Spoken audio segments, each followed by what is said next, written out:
Assalamualaikum warahmatullahi wabarakatuh. Perkenalkan, nama saya Ibu Kumaida, calon guru penggerak Angkatan 5 dari Kabupaten Demak. Pada kesempatan kali ini akan menyampaikan aksi nyata modul 1.4 budaya positif.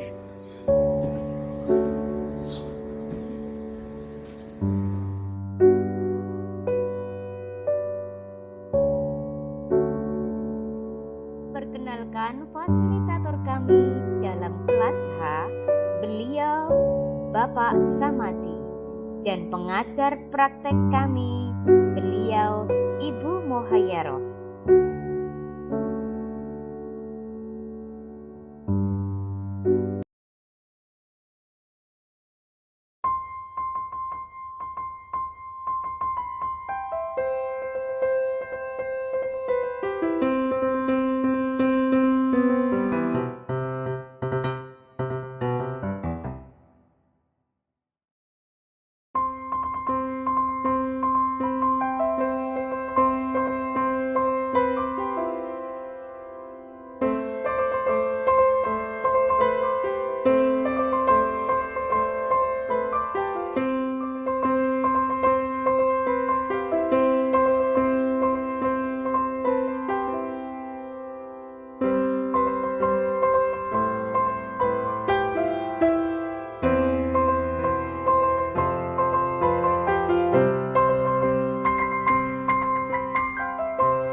Penerapan budaya positif di SD kami, SD Negeri Harjowinangun 1, dilakukan dalam 2 tahap.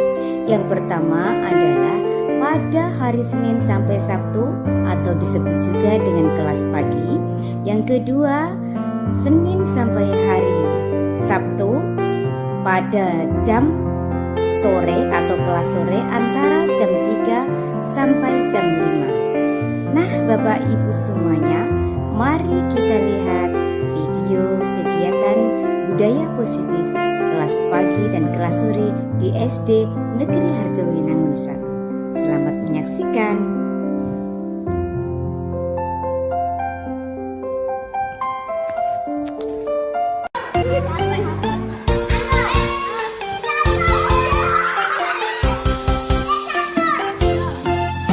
Aina ikut situ toh, ikut barisan. Ayo ikut barisan. Nah, ikut barisan Aina. Ayo main sama temennya, ikut barisan situ. Kamu gak ikut? Kenapa?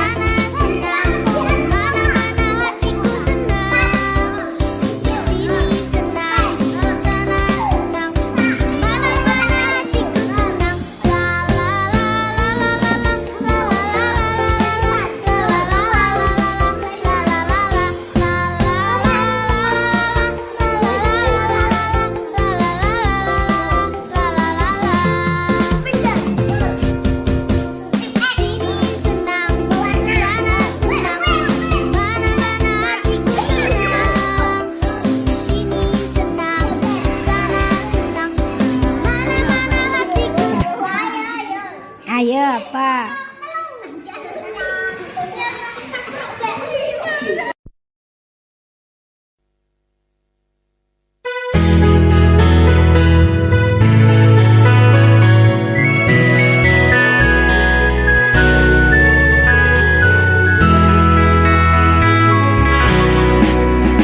Aku anak sehat, kamu kuat.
penggerak majukan pendidikan, penggerak menghambat para murid, kreatif rancang pembelajaran, hargai potensi tingkatkan prestasi, lahirkan profil pelajar Pancasila, belajar bergerak.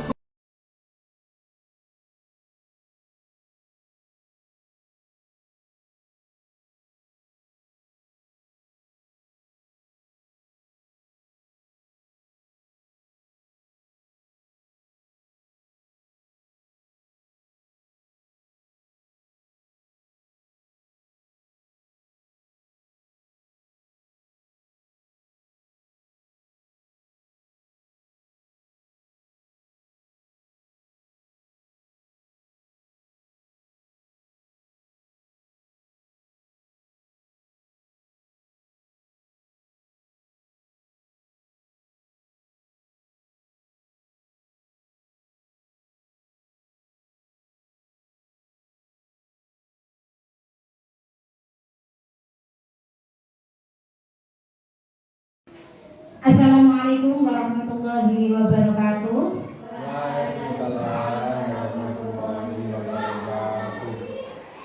Alhamdulillahirabbil alamin wa bihi nasta'in ala umuri dunya waddin. Wassalatu wassalamu ala asrofil anbiya wal mursalin sayyidina wa maulana Muhammadin wa ala alihi wa sahbihi wa barik wa sallim ajmain, amma ba'd. Kepada yang terhormat Bapak Sunitro MPD SPD MPD selaku Kepala Sekolah SD Negeri Harjowinangun 1, yang terhormat Bapak Ibu Guru serta tamu undangan dari SD yang lain. Puji syukur senantiasa kita haturkan kepada Allah atas semua nikmatnya. Sholawat serta salam senantiasa kita haturkan kemampuan beliau Nabi Agung Muhammad Sallallahu Alaihi Wasallam yang senantiasa kita nantikan syafaatnya besok yaumul kiamah. Amin. Bapak Ibu yang saya hormati, dalam kesempatan siang hari ini, perkenalkan saya akan melakukan desiminasi modul 1.4. Desiminasi ini adalah sebagai pengimbasan dari budaya positif di sekolah, pengimbasan CDP. Jadi program dari guru calon guru penggerak itu adalah nanti setelah dapat materi juga dapat menyampaikan materinya kepada rekan teman di sekitarnya. Materi kali ini adalah budaya positif. Latar belakang. Ya, tambah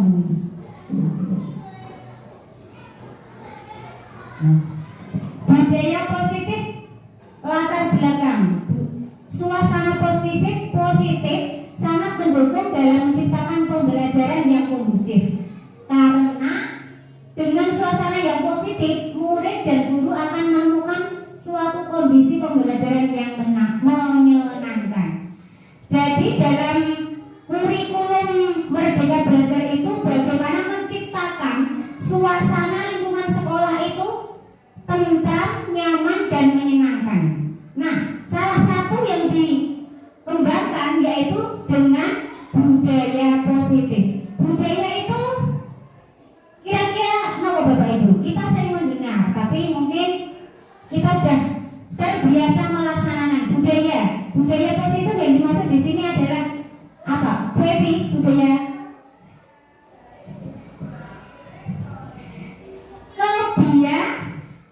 kebiasaan. Budaya positif itu kebiasaan yang baik.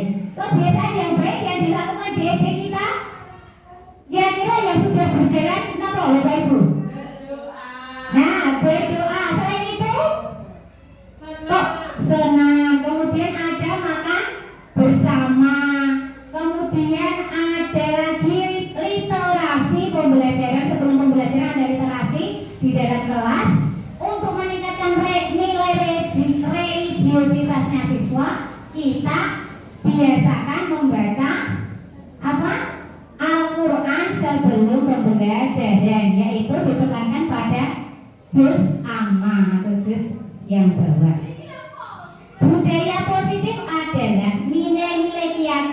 dan kebiasaan di sekolah yang berpihak pada murid agar murid dapat berkembang menjadi pribadi yang kritis, penuh hormat dan bertanggung jawab.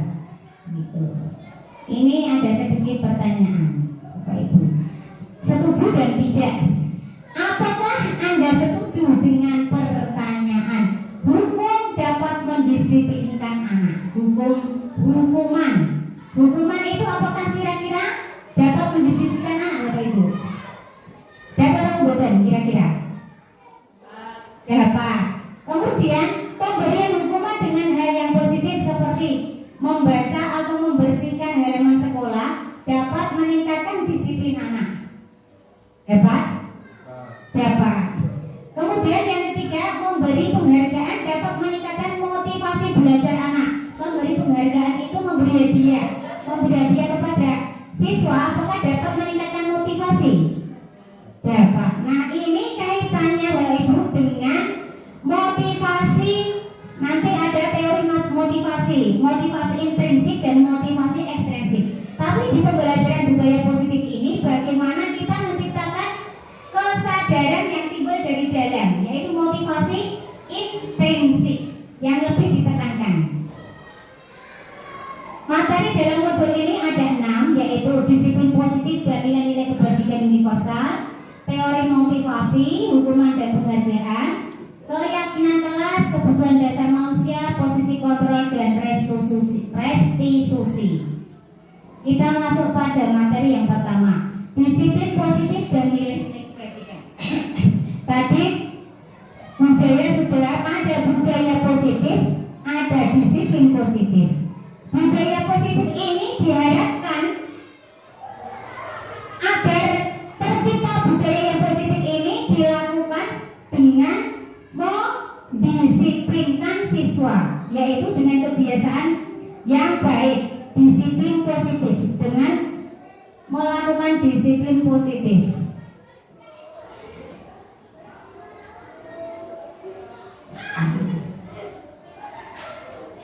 Apa makna disiplin itu?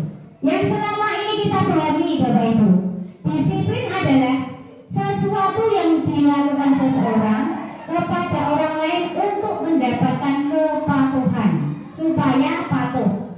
Kemudian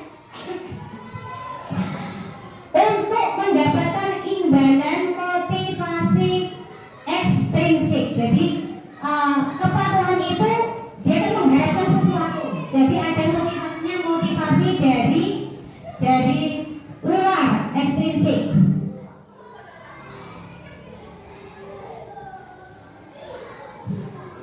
Ini saya belum masuk ke keyakinan kelas. Yang harus kita pahami, secara bahasa, pengertian disiplin itu adalah belajar. Selama ini yang kita pahami itu disiplin adalah kepatuhan. Aturan yang harus dipatuhi itu disiplin. Tapi di pembelajaran kali ini juga pengetahuan baru bagi saya, di mana pengertian disiplin adalah belajar.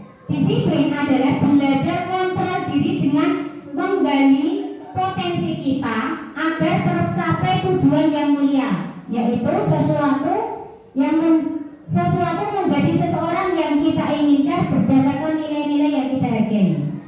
Jadi poin penting disiplin di sini adalah untuk menghargai diri sendiri, kesadaran diri. Itu mana disiplin di dalam modul ini.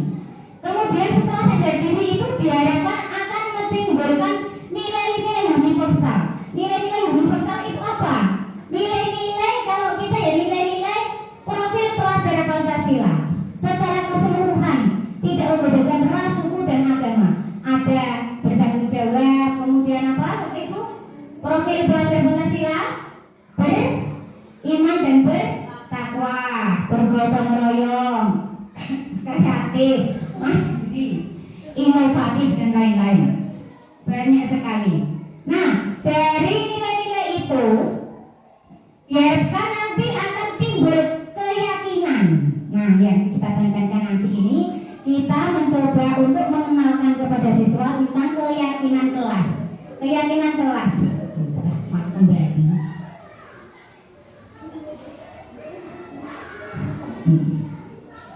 keyakinan kelas.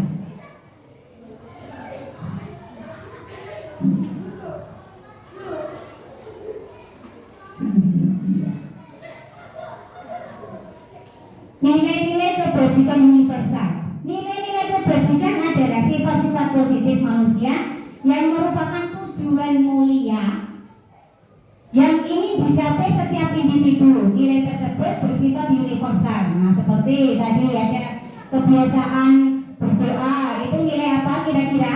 Nilai religius. Kemudian itu ada budaya, berarti mencintai. Nilai apa? Nasionalisme. Kemudian bergotong royong dan kreativitas. Itu nilai-nilai kebajikan universal salah satunya. Keyakinan kelas. Mengapa tidak ada peraturan saja? Mengapa harus ada keyakinan? Kok tidak peraturan yang dibuat? Kita pahami, saya juga memantau dulu itu hampir sama sebenarnya peraturan dan keyakinan. Tapi dari kalimatnya itu lebih apa, kalau peraturan itu kan ada hukuman, berarti kalau ada peraturan ada konsekuensi, ada hukuman. Kalau keyakinan itu dan yang ditekankan adalah kesadaran pribadi, kesadaran secara intrinsik, kesadaran dari dalam. Ini adalah alasan kenapa harus keyakinan tidak peraturan. Ini ada pertanyaan, mengapa kita memiliki peraturan harus menggunakan helm bila mengendarai kendaraan roda 2? Agar apa? Agar menjaga keselamatan. Nah, menjaga keselamatan itu ada nilai yang di situ, ada nilai agar selamat. Seperti itu.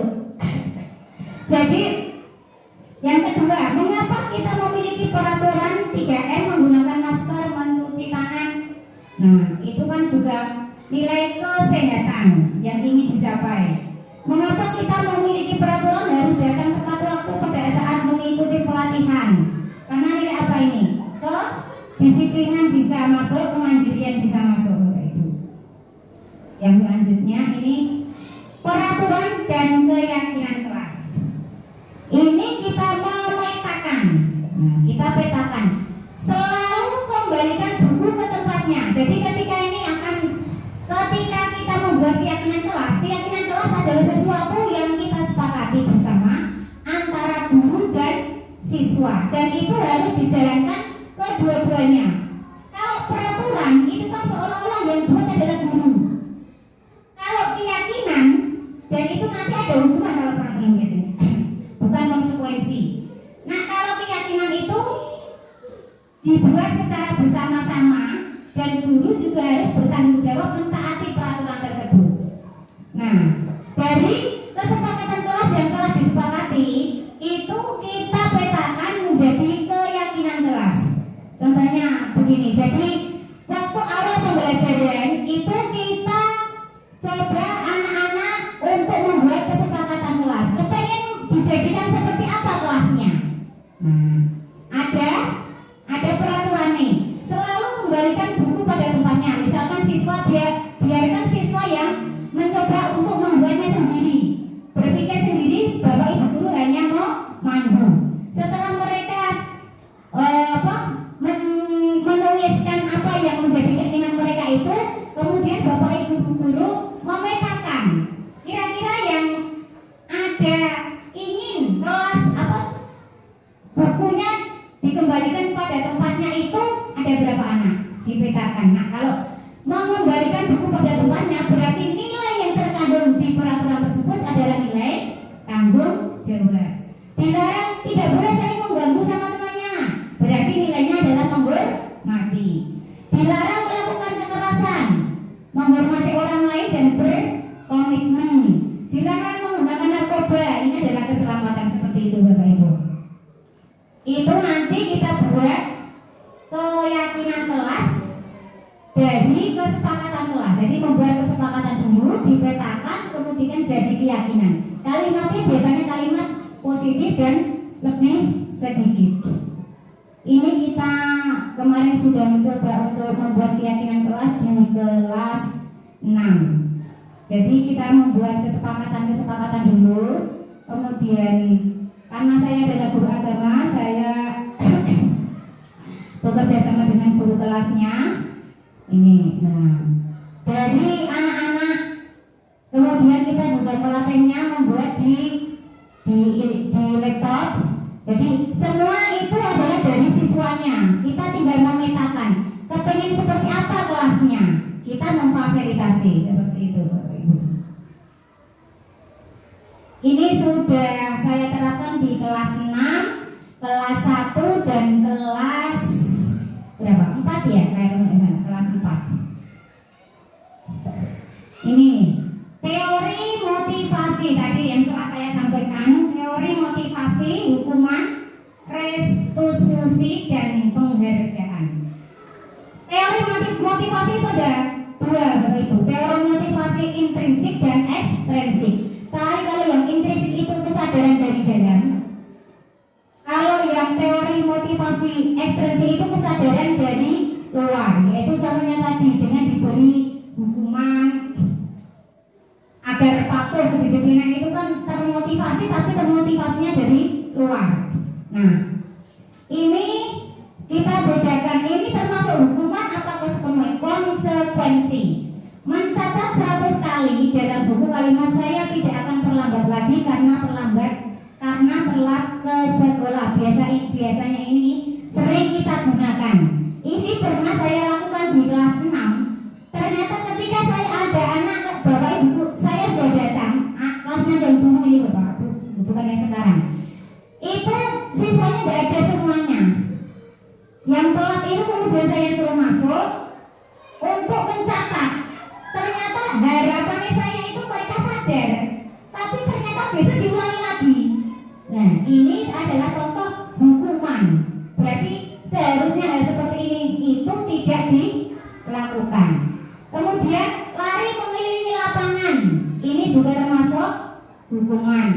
Murid diminta untuk push up, itu juga hukuman. Nah, kalau konsekuensi menggantikan kertas tugas teman yang telah dicoret-coret, dia harus bertanggung jawab, tapi dengan ada nilai di situ, bertanggung jawab. Mencoret-coret berarti dia harus bertanggung jawab. Kalau ini banyak ini anak-anak sekarang itu mejanya dicoret-coret semua. Seharusnya sekarang itu konsekuensinya juga mereka juga membersihkannya lagi. Itu yang perlu juga Bapak Ibu selalu dikasih tahu anak-anak. Kemudian yang selanjutnya ini adalah perbedaan hukuman dan konsekuensi. Kalau hukuman itu adalah cenderungnya sesuatu yang menyakitkan yang harus terjadi. Di push up, walaupun zaman mau SD besok sampai tua pun akan teringat keadaan itu. Memori anak-anak itu akan teringat. Nah, kalau konsekuensi sesuatu yang harus terjadi. Terus hukuman membuat anak sakit fisik maupun hati untuk jangka waktu yang lama. Ada keingat memorinya yang tidak baik itu ingat. Itu biasanya hukuman. Kalau konsekuensi membuat anak merasa tidak nyaman dalam jangka waktu yang pendek. Anak membenci kedisiplinan kalau hukuman. Kalau konsekuensi, anak menghargai kedisiplinan.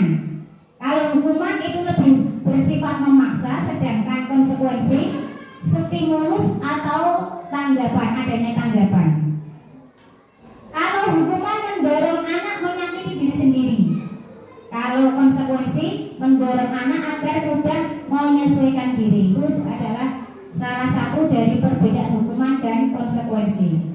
Sekarang kita masuk materi yang berikutnya adalah restitusi. Ini juga adalah sesuatu yang baru bagi saya. Sebelum mengikuti CGP ini, saya tidak tahu apa itu yang namanya restitusi. Dan kebetulan kemarin itu karena ada tugas, kita mencoba untuk membuat skenario penyelesaian masalah dengan segitiga restitusi. Nah, untuk sebelum itu coba kita pengertiannya dulu. Restitusi itu apa? Restitusi adalah proses menciptakan kondisi bagi murid untuk memperbaiki kesalahan mereka sehingga mereka bisa kembali pada kelompok mereka dengan karakter yang lebih kuat. Jadi kalau saya menyimpulkan restitusi adalah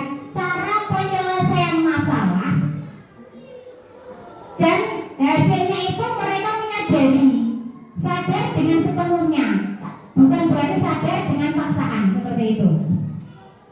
Dan yang diharapkan nanti akan kembali kepada tujuan yang mulia, yaitu sadar dalam dan bagaimana mereka harus memperlakukan orang lain. Itu segitiga restitusi. Ciri-cirinya Bapak Ibu, ada 9 ciri dari restitusi, yaitu yang pertama bukan untuk menebus kesalahan, namun untuk belajar dari kesalahan. Kalau saya melihatnya, poin 1 ini adalah berarti bisa mengambil hikmahnya, begitu. Kemudian yang kedua, memperbaiki hubungan. Memperbaiki hubungan ini dalam arti apabila ada dua anak yang berselisih, mereka kemudian tidak terus bermusuhan, tidak, tapi malah justru saling mempererat itu. Yang ketiga adalah tawaran, bukan paksaan. Jadi kita menawarkan, bukan berarti wah itu ini, tidak seperti itu. Restitusi menuntut untuk melihat ke dalam diri. Jadi ngoceki awake dhewe.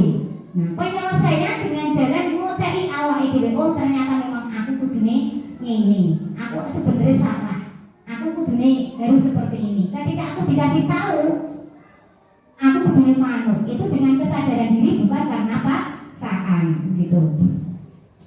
Kemudian ini adalah cara penyelesaian masalah dengan segitiga restitusi, yaitu menstabilkan identitas. Maksudnya menstabilkan identitas adalah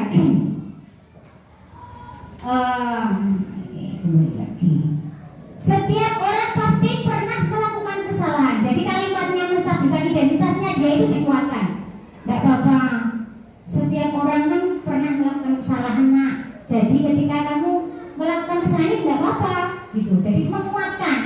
Kalau berbuat salah itu bukan kok biasa, bukan, tapi memang al-insanu lahul khata'un, manusia itu tempatnya salah dan lupa, seperti itu. Jadi setiap orang pasti mempunyai kesalahan. Kemudian validasi tindakan yang salah. Memvalidasi, oh tindakanmu itu sebenarnya tidak benar. Kamu tahu tidak kenapa tidak benar? Nah, akhirnya sampai ke menanyakan kayak kenapa kamu tidak tahu nggak kamu kalau tindakanmu itu tidak benar? Karena tindakanmu itu melanggar keyakinan kelas yang sudah dibentuk oleh kelas kita, yaitu misal tidak bertanggung jawab, kemudian bermusuhan. Nah, itu kan mau bertolak belakang dengan keyakinan yang ada di kelas kita. Nah, itu semuanya adalah pancingan seorang guru ketika menghadapi siswa yang sedang bermasalah. Nih, menstabilkan identitas. Tujuannya adalah untuk membuat anak yang merasa gagal karena berbuat salah menjadi positif terhadap dirinya. Pede, kalau menurut saya itu pede, lebih pede menurut saya. Walaupun aku salah, ternyata aku tidak dikucilkan. Karena orang yang tak salah itu mau, dan Bapak Ibu guru dalam menyelesaikan masalahnya, dia tidak memunculkan, dia tidak menyalahkan. Salah itu sudah biasa. Akan tetapi belakangnya kemudian diberi kasih tahu kayak gitu. Bukan terus, weh berarti salah, weh, tidak seperti itu. Itu adalah menstabilkan identitas, solusi yang pertama. Yang kedua adalah validasi kebutuhan.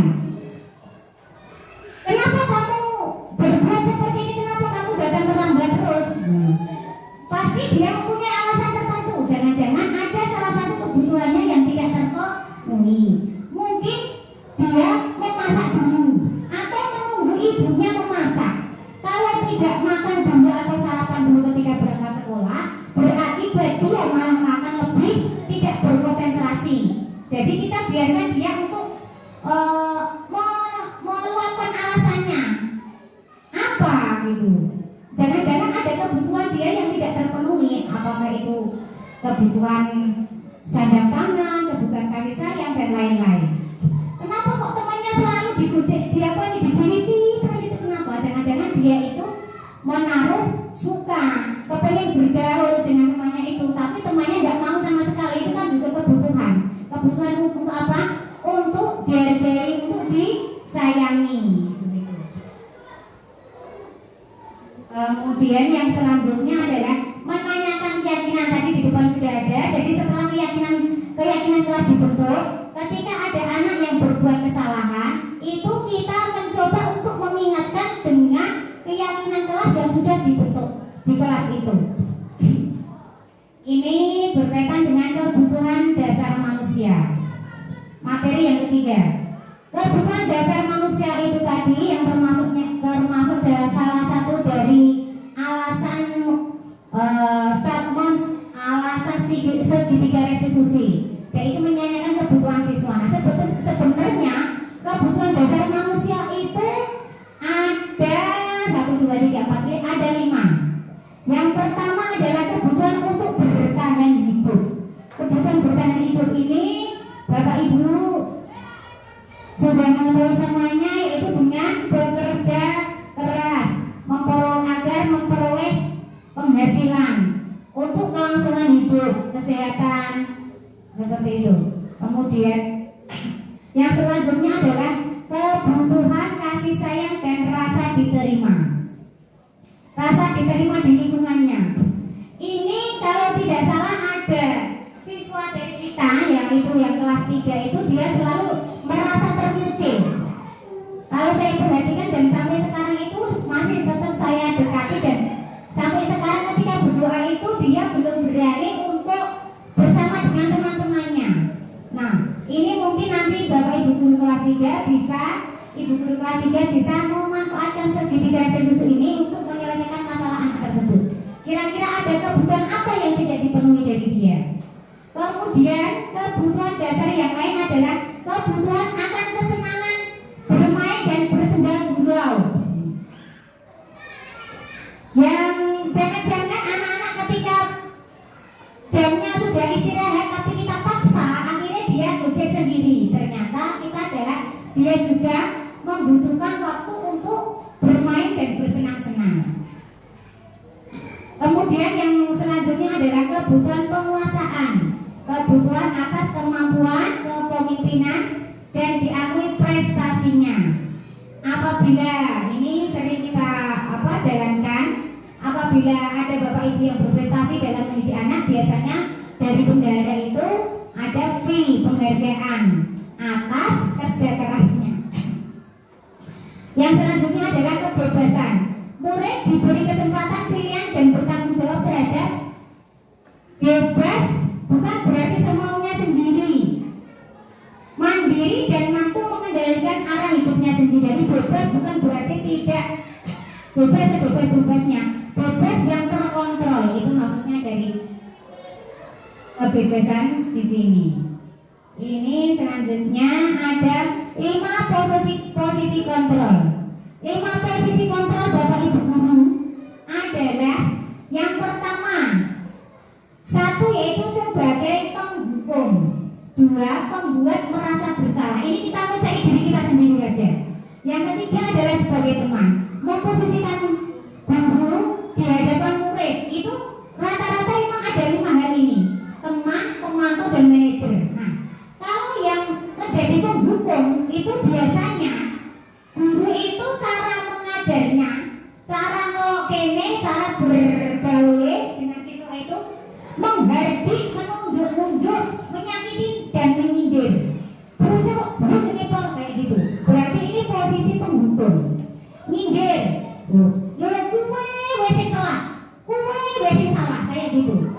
Itu memang sebenarnya kadang-kala juga kita lakukan Bapak Ibu.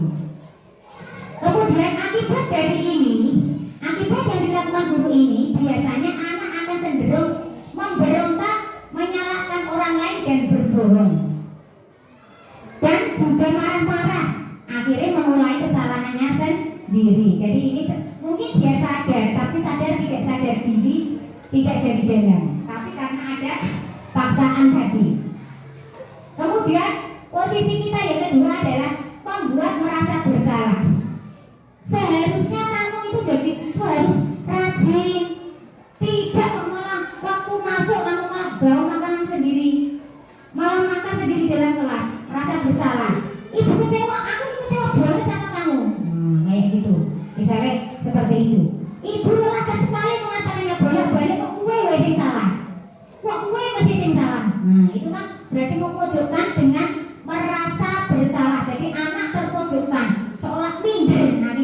Nah, ini akibatnya yang ditanggung anak itu ini Bapak Ibu. Anak jadi menyembunyikan, menyangkal, berbohong dan merasa rendah diri. Kemudian posisi yang selanjutnya adalah sebagai teman. Nah, membuat alasan-alasan untuk muridnya. Misalnya diberi pekerjaan orang yang dilakoni, kemudian guru itu berkata, "Nek gede to, Cang. Iki kok bu guru nak orang dan bu anu iki kok bu guru wis nani bawa kepala sekolah. Ayo bocah." Kayak gitu. Apa kayak kamu sama temannya gitu. Masa kamu tidak mau? Ingat tidak ibu pernah bantu kalian? Masa temannya gak era bilang, "Bu guru kan sudah banyak memberi pertolongan kepada kamu." Misalnya kayak gitu. Nah, akibat dari ini adalah anak menjadi ketergantungan. Kata ibu teman saya tidak mandiri. Akhirnya tidak mandiri. Yang selanjutnya adalah pemantau. Pemantau itu apa peraturannya? Peraturan-peraturan yang ada di sekolah itu apa? Biasanya akan berakibat pada menitik beratkan pada sanksi atau hadiah. Jadi apabila peraturan itu ada, peraturan dibuat, biasanya konsekuensinya akibatnya pada siswa adalah ada sanksi dan hadiah. Apabila siswa itu melaksanakan peraturan itu, maka akan ada rewardnya, hadiahnya. Dan apabila siswa itu tidak melakukan peraturannya itu, pasti ada sanksinya. Yang selanjutnya adalah sebagai manajer. Nah, manajer ini biasanya yang dilakukan oleh Bapak Ibu adalah mengajukan pertanyaan-pertanyaan apa yang kita yakini, apa yang bisa kau kerjakan untuk memperbaiki masalah. Jadi tidak menyalahkan. Kemudian ini hasilnya bagi siswa, seorang manajer, guru yang memposisikan diri sebagai manajer ini bagi siswa, siswanya akan menguatkan pribadi bagaimana caranya saya bisa memperbaiki keadaan. Jadi sadar diri. Ini sudah di titik penghujung. Ini sudah selesai materi kita. Kemudian ini Bapak Ibu keyakinan kelas yang kemarin saya buat contoh skenario yang keyakinan apa skenario ini segitiga restitusi prakteknya kelas 6 dalam menyelesaikan masalah. Ini contohnya. Ini enggak kedengaran suaranya Bu. Restitusi.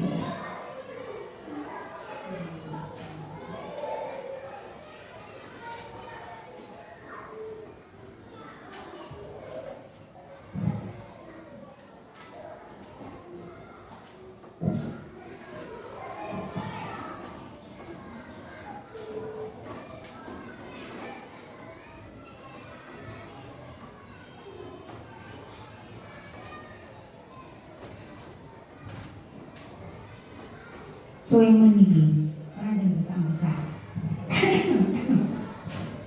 Tadi sudah tak masukkan yang PPT tapi gambarnya malah gambar, jadi tidak berdiri videonya. Jadi saya buka filenya yang aslinya maupun.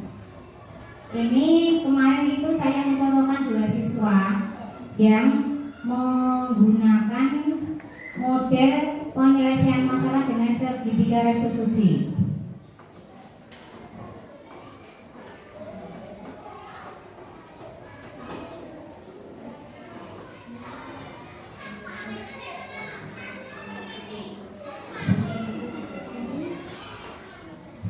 Kira-kira ada yang ditanyakan Bapak Ibu? Jelas Bu. Sudah jelas Pak. Nanti bila Bapak Ibu ada siswanya yang bermasalah, kemudian cara penyelesaian masalahnya mengalami kesulitan, kita bisa berkolaborasi. Insya Allah kita bersama-sama karena memang sekolah kita itu berjalan akan baik. Itu tidak hanya satu orang, jadi perubahan itu harus didukung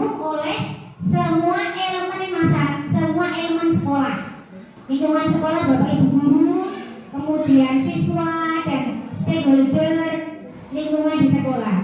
Nah ini adalah contoh kemarin Bapak Ibu, tapi ini apanya suaranya tidak jelas. Jadi ini Mbak Nisa saya panggil, kemudian saya mencoba untuk menerapkan segitiga itu, tidak penyelesaian masalah, tidak memojokkan dia, tapi berusaha untuk memberi kesadaran. Seperti itu. Kira-kira seperti itu Bapak Ibu guru yang dapat saya sampaikan. Terima kasih atas waktunya, dan ini sekedar himbauan Bapak Ibu sekali lagi bahwa apabila ini motivasi pribadi ya, apabila ini perubahan-perubahan yang saya dapatkan ini tidak dapat berjalan apabila tidak didukung dengan Bapak Ibu semuanya juga. Jadi perlu adanya kolaborasi. Monggo nanti juga di setiap kelasnya kita coba petakan kira-kira yang sering bermasalah itu siapa saja. Kemudian kita coba menerapkan segitiga restitusi yang telah kita pelajari seperti itu. Dan harapan saya ke depannya juga dari Bapak Ibu guru yang lain ini meningkatkan kompetensi pendidikannya untuk juga mengikuti program guru penggerak angkatan 8 ya. Bu Evi dan Bu Jumiati nanti monggo silakan dipersiapkan dengan baik biar nanti kita dalam berkolaborasi itu lebih enak dalam mengadakan perubahan-perubahan menuju yang lebih baik di sekolah kita. Demikianlah yang dapat saya sampaikan. Terima kasih atas perhatiannya. Mohon maaf atas segala kekurangannya. Wabillahi taufiq wal hidayah. Wassalamualaikum warahmatullahi wabarakatuh.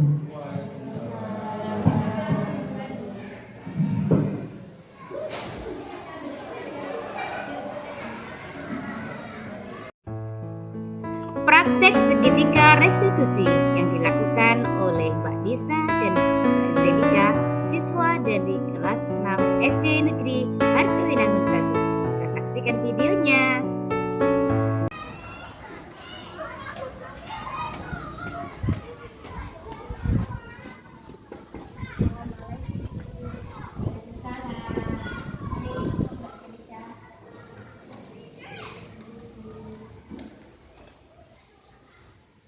Mbak Zelika tahu tidak kenapa hari ini Mbak Zelika dipanggil? Tahu Bu, kemarin saya berdebat dengan Ali. Apakah kamu masih ingat Mbak Zelika tentang keyakinan kelas yang telah kita sepakati? Ingat Bu, Apa salah satu keyakinan kelas kita itu? saling menyayangi Bu. Nah, kalau kamu tahu saling menyayangi, kenapa kamu sampai bertengkar dan membuat Olive nangis?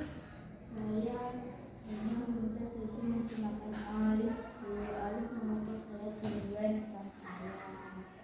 Mungkin kamu memintanya dengan kasar. Ya Bu, saya mengertinya. Meminta sesuatu kepada teman itu tidak boleh dengan kasar. Kamu boleh meminta kalau diizinkannya dan tidak boleh merebut. Coba bayangkan, bila kamu mempunyai makanan, dan temanmu itu merebutnya dengan paksa, bagaimana? Saya akan marah Bu, mungkin juga akan memukulnya.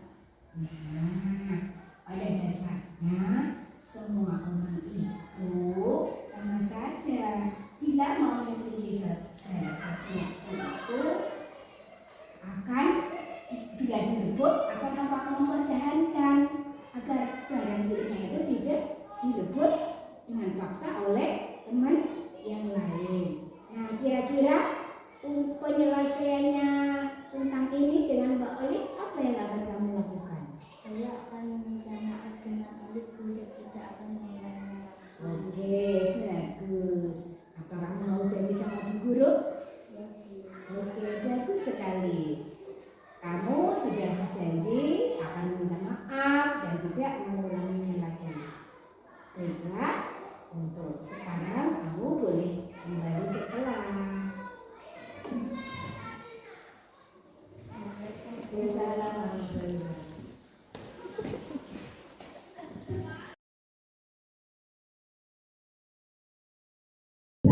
bersama, begitu ya? Budaya positif.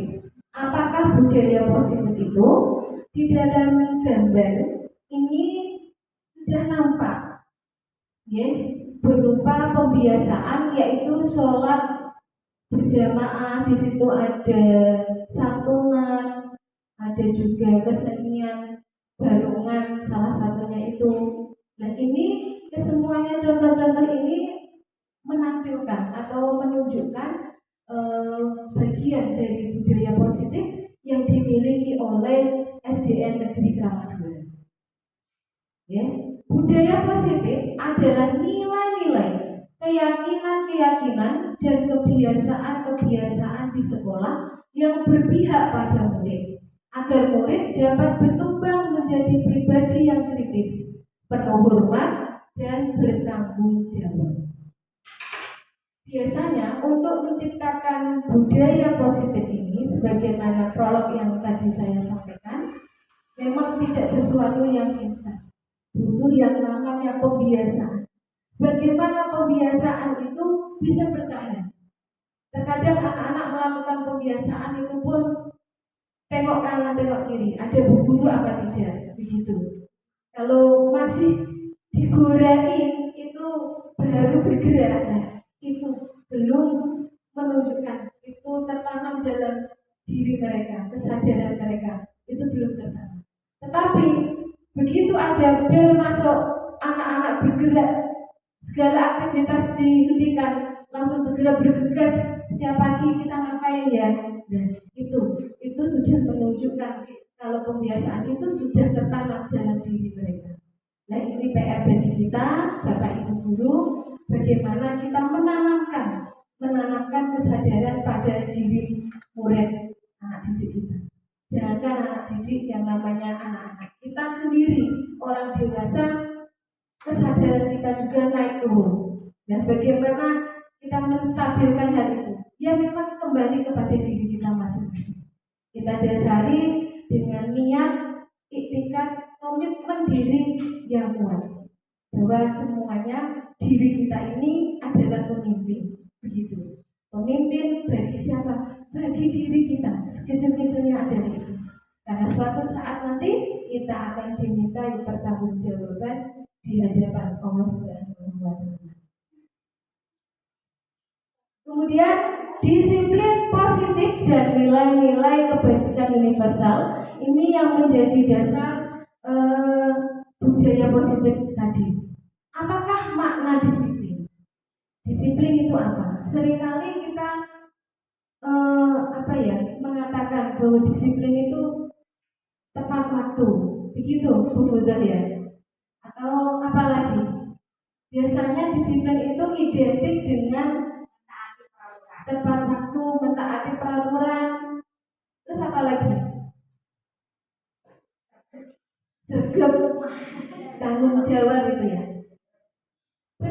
Disiplin berasal dari bahasa Latin yaitu disiplina, yang artinya belajar. Disiplin diri membuat orang menggali potensinya menuju sebuah tujuan, apa yang dia hargai. Dengan kata lain, disiplin diri juga diartikan belajar bagaimana cara kita mengontrol diri dan menyesuaikan diri untuk memilih tindakan yang mengacu pada nilai-nilai yang dihargai. Dalam budaya kita, makna kata disiplin telah berubah menjadi sesuatu yang dilakukan seseorang pada orang lain untuk mendapatkan kepatuhan. Kecenderungan umum adalah menghubungkan kata disiplin dengan ketidaknyamanan, bukan dengan apa yang kita hargai atau pencapaian suatu tujuan mulia. Di sini jelas sekali, ya Bapak Ibu, bahwa disiplin di sini adalah belajar. Belajar untuk apa? Justru disiplin itu ingin menghargai diri kita sendiri. Ya, bukan karena kita takut dihukum. Jujur saja Bapak Ibu, ketika saya mendapatkan materi ini, disiplin kok artinya belajar. Saya memang bertanya-tanya. Baru kali ini saya dapat referensi sih kalau disiplin itu artinya belajar? Setahu saya selama ini, disiplin memang identik dengan kepatuhan, dengan ketaatan, ketepatan waktu. Nah, setelah saya mendapatkan informasi, mendapatkan ilmu tentang disiplin ini, tergerak hati saya bahwa dengan kedisiplinan ini justru saya itu belajar menghargai diri saya sendiri, agar saya satu tadi, saya tidak tergilas oleh waktu, karena waktu tidak akan kembali. Begitu lagunya siapa, Bu Mega?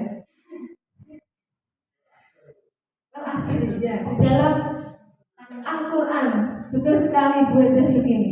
Di dalam Al-Quran surat Al-Asr, Allah mengkhususkan di dalam surat Al-Asr. Ini nanti masuk bulan agama. Itu ya, itu disiplin positif. Kenapa belakangnya harus dikasih embel-embel positif? Bu Fudo, kita selama ini tahunya disiplin begitu saja. Iya, kenapa harus ada positifnya? Positif itu ya apa ya, perilaku yang mencerminkan sikap nilai kebajikan itu tadi, positif. Terus berarti ada disiplin yang tidak positif, yang negatif berarti begitu. Kalau disiplin negatif itu kok, kalau saya cenderung anak itu melakukan, tadi kan disiplin itu belajar ya, menghargai diri sendiri. Jadi kalau disiplin positif kita belajar menghargai diri sendiri ya, dari hati nurani kita sendiri. Itu kalau saya disiplin positif seperti itu. Tapi kalau disiplin negatif ya kita melakukan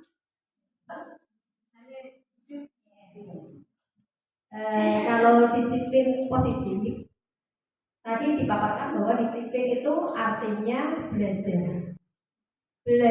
dari diri kita, belajar untuk menghargai diri sendiri. Kalau disiplin positif berarti kita belajar untuk menghargai diri kita sendiri yang berasal atau perilaku itu timbul dari hati nurani kita sendiri tanpa paksaan. Kalau yang disiplin negatif itu oke lah, orang itu disiplin mematuhi aturan, tetapi aturan itu dari aturan yang telah dibuat oleh pimpinan, seperti itu. Terima kasih. Saya menambahkan, kalau menurut saya, ketika ditanya kalau ada positif berarti ada negatif kan gitu. Dan biasanya yang terjadi mas seperti itu. Nah, kita juga tahu kan, ini juga baru pertama kali. Kalau kita dulu itu menganggap bahwa disiplin itu adalah kita mentaati peraturan, nek teko kudu tepat waktu, ada peraturan ini tidak boleh dilanggar. Ya gitu. Itu imbasnya, karena pemahaman kita disiplin itu yang ke situ, imbasnya jadi disiplin negatif. Bisa jadi disiplin negatif, bisa jadi satu sisi disiplin positif.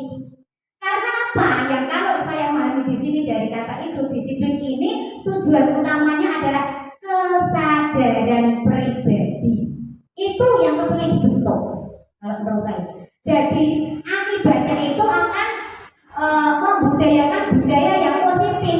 Budaya yang positif itu disiplin positif itu tadi. Budaya itu kan kalau menurut saya kebiasaan positif itu yang baik.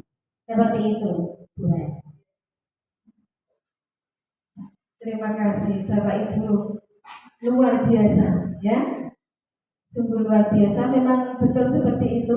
Apa ada pendapat lain dari teman-teman, dari Bapak Ibu guru yang lainnya?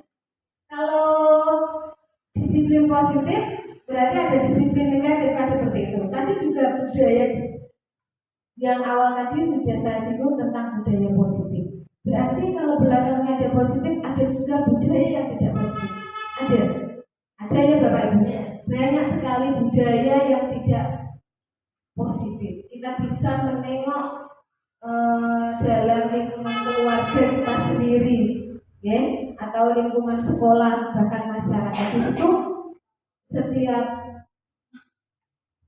setiap masyarakat memiliki kebiasaan yang beraneka ragam, baik masyarakat sekolah maupun masyarakat di lingkungan kita.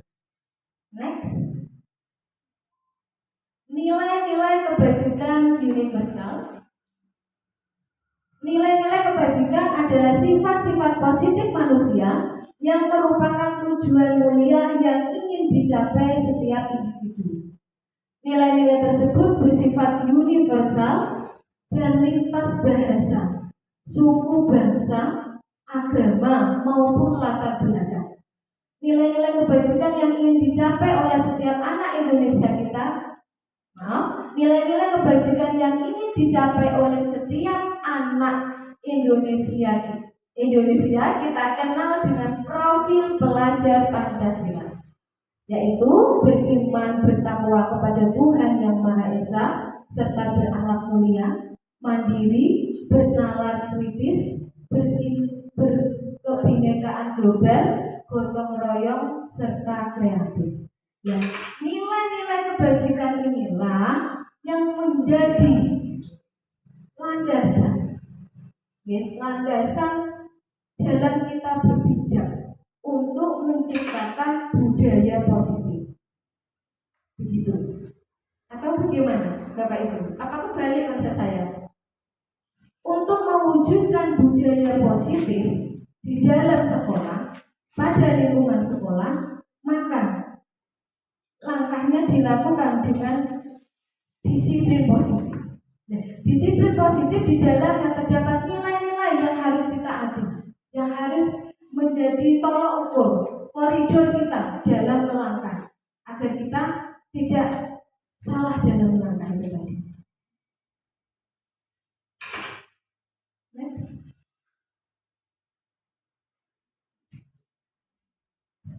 Materi yang berikutnya yaitu tentang teori motivasi, hukuman, dan penghargaan serta restitusi. Apa itu teori perilaku manusia? Ya, untuk menghindari ketidaknyamanan atau hukuman apa yang akan terjadi apabila saya tidak melakukannya. Berarti seperti yang disampaikan oleh Ibu Humaidah tadi, anak-anak biasanya itu menegakkan kedisiplinan itu karena takut dihukum, karena takut dengan bapak ibu guru. Dan